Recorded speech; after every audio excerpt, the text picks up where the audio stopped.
Hey besties, I just got back from class. I opened Instagram. The next thing I saw, Nigerian students risk deportation from the UK. I'm like, eh? Who wants to pursue us? From where to where? The way I ran, I think I saw it on Instablogs page. The way I ran to open the caption, I almost broke my leg. Because I'm like, how? Like, what's going on? That was when I realized what was happening. So basically, in this video, I'm going to be reacting to that post. I'm going to be talking about the research I have made and also my predictions and the tips every international student or aspiring international student should note if they are thinking about coming into the UK. I actually shy away from doing videos like this that concern the UK because it's a bit annoying when people keep complaining that people are making videos about the UK. You will see people saying Nigerians are always talking about the UK, UK this, UK this, UK that. And the funny thing is that if people in the UK decide not to talk about the UK, how would people that actually need information get it? You are there complaining that they're always talking about the UK, the UK, the UK. Are they biting your body? Are they? Hey, good. As you know, this video is going to have lots of pepper. If you're watching me for the first time, my name is Ada, and I'm also known as the Legal Pepper. Do well to do what you're seeing on the screen, and let's go. So first, the caption. There is everything wrong with the caption. Nigerians in the UK risk deportation. What kind of caption is that?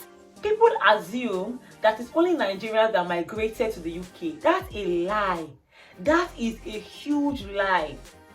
I understand that in recent times there have been an influx of Nigerians into the UK. Yes, that is true. However, the number of people from other nationalities that are in the UK would blow your mind. Even Africans in general, they are learning. When you talk about the population of immigrants here, you can't even compare at all. So the caption, Nigerians risk deportation, please, you can say immigrants, but I understand maybe because of clickbait or the fact that the audience may be Nigerian, so I understand. However, if there is an issue, it's not going to affect only Nigerians. That's one. Now let's talk about the content. Is it true? Yes. But has it been finalized? No. The deliberation is that the Home Secretary is trying to cut down on immigration. For the sake of people that may not understand the UK laws, once you come into the UK for your studies, after your studies, before you will go back to your country. But now you're going to be given the opportunity to apply for 2 years visa. It's called the post-study visa. For most people, the 2 years would be sufficient for you to get either a work visa, spousal visa, or whatever kind of permanent visa. Or you may even leave the UK and go to another country. So the 2 years is very beneficial to people. Now, what the Home Secretary is deliberating on is that you have only 6 months.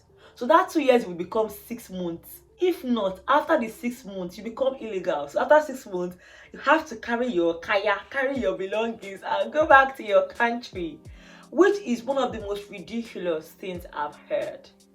And from the research I've made, the educational sectors are against it. They are campaigning against it. Because the truth is that international students are the cash cows of most UK universities. That is the truth.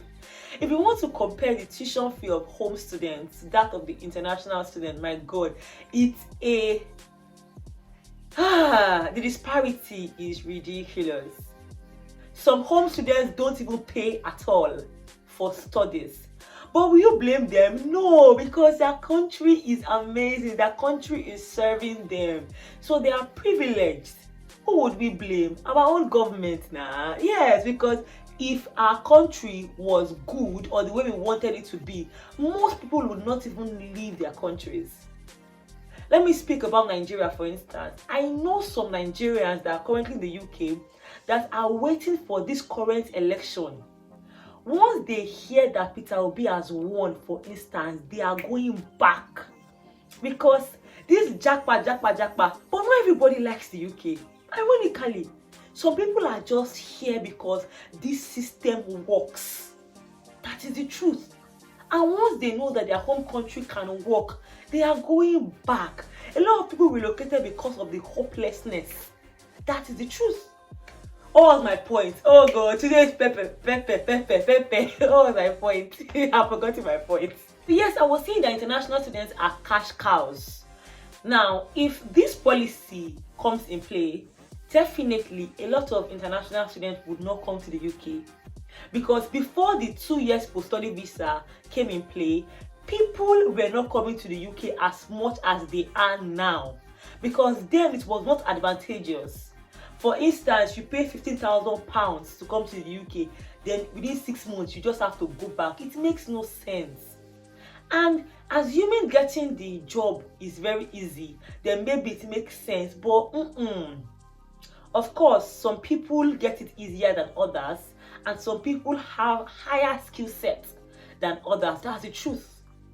But for an average person, an average immigrant, it is not easy.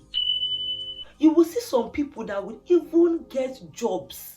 In their minds, they've gotten jobs. Then the next thing, the company will tell them, you don't have the right visa.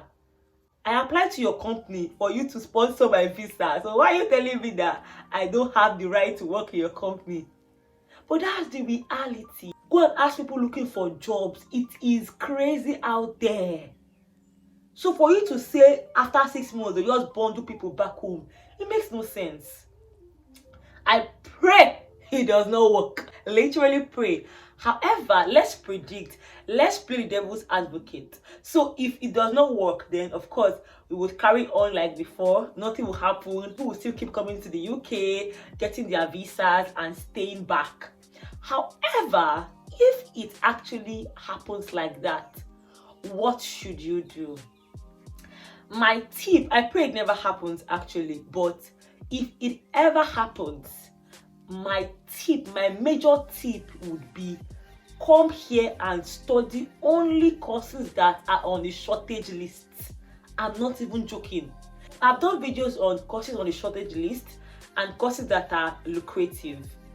And because of these 2 years post-study currently, I understand that not everybody will be able to study courses in the shortage list. So it's okay. You can come in, study any course or any course maybe that is lucrative, and 2 years will be enough time for you to get a job you desire. Except you are okay doing maybe a care and support job, and there is absolutely nothing wrong with that if that's what you want. But if you want to work based on your qualifications, the 2 years most times will be sufficient for many people to get their jobs.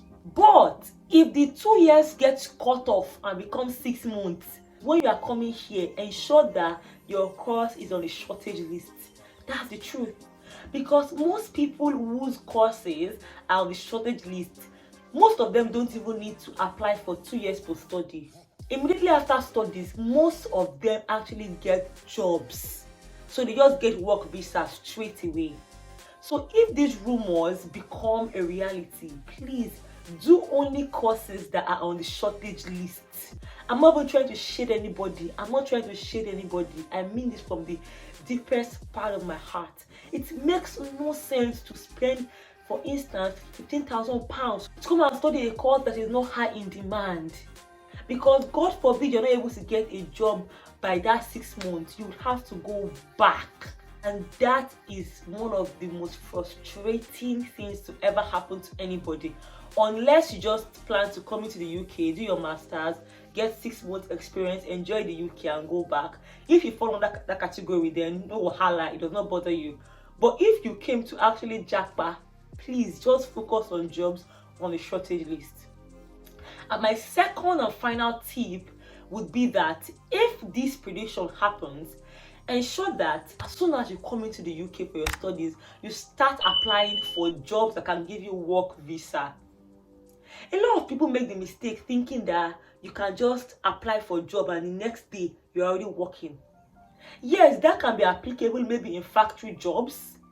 It's not even applicable in care or support, unless you just do backyards. But if you go to a proper company, it's not applicable. You can't just apply today and they'll give you the job the next day. Now, when you're talking about jobs that will give you work visa, they have to scrutinize you. They have to have interviews. Some would even have assessments. So it's not something that once you just graduate, you just get a job immediately. No. But once you start your studies, immediately start looking out for jobs. Immediately. You may not start applying immediately, but at least you've made your sufficient research. You already know a list of companies you're applying to, so that you don't have to wait till you finish your studies before you apply. Because you have just 6 months. But if you apply early enough, you would have longer time than your counterparts. All these things are based on assumptions, and I just pray it doesn't happen. But if it happens, I think these tips will be very useful and helpful. So that's it about this video. This one is just a hot video. I don't even plan for this video, but I said, let me talk to my besties. Like, how did the news reach you? Are you like me that you heard it and you almost broke your leg because you're like, what's going on? Or you did not even care. Or you are a home student or already a citizen. What are your experiences like? I would really love to hear this in the comment section, because as you know, I read comments. But before I go on, let me just throw a shade. This is now a shade. I find it funny that people who are actually immigrants, when they get the opportunity to effect changes, they literally do the most. Like, I find it so funny, because one would have thought that this person that is championing for this would be white British, but no. So it blows my mind. Like, let me keep it there, let me zip it. But besties, I really want to know your thoughts. And I'm going to see you on Wednesday by 6 p.m. West African time. Bye guys!